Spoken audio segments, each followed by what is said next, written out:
wants to dance with me tonight. I thought, my God, you ought to look for another dance party. I'm not real good at that. But that just indicates what a great night this is. And someone's offering to dance with me. The slowest footed dancer in American history. But I am here for one reason. Maybe two, but the main reason I'm here is to say thank you. I come here tonight with a lot of gratitude in my heart for what you've done for me. State committee members, members of the Democratic Party, elected or those who are activists in the party, the men and women of organized labor, the entire family of the Democratic Party in this Commonwealth, represented in this room. We're not all here because we represent people across this Commonwealth. But I want to thank you for what you've done for me time and again to help me serve in public office. In this case, the third public office I've held.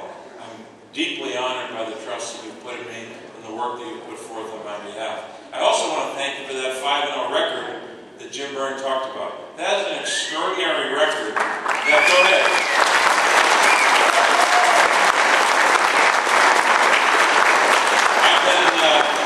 I've been around a while. I've seen a lot of good years for Democrats in the state and some tough years. We have never achieved that kind of a record where all of the statewide candidates from president on down were successful.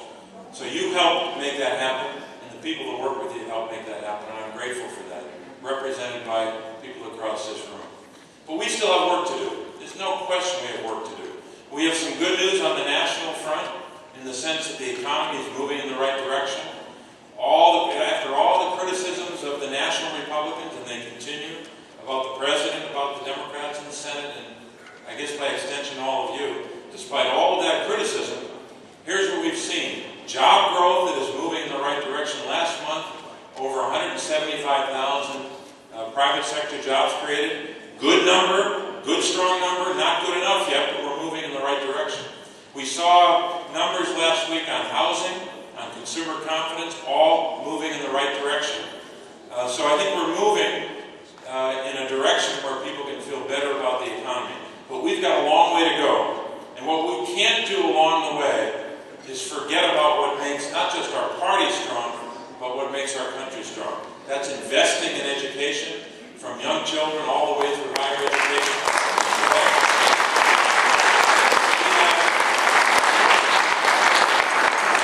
I realize on healthcare that there's still a lot of question marks, and we're going to go through some tough months ahead of us. But we're going to get through the next several months and beyond and make sure that the Affordable Care Act works for people.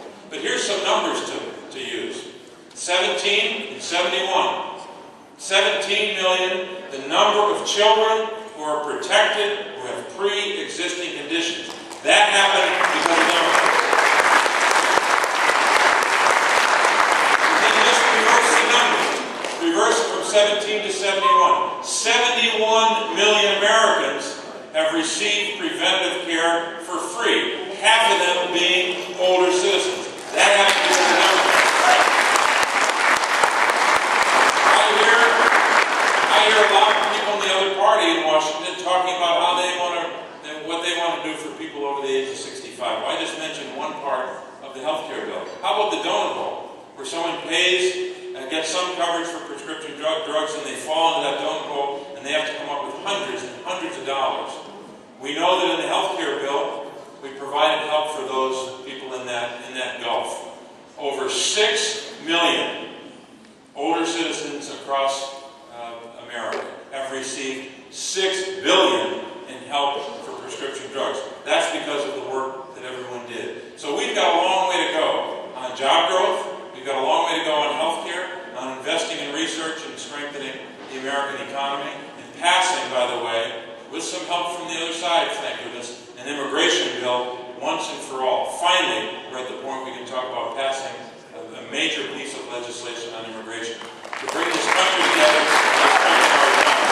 So, there's a lot to talk about. But I say that only because, and there's more to talk about, but I say that only because we've, as a party, we've always understood who our base is, the people that need our help, people that are vulnerable, people that don't have a voice to speak for them, middle college, paying for the higher cost of everything, it seems, in their lives.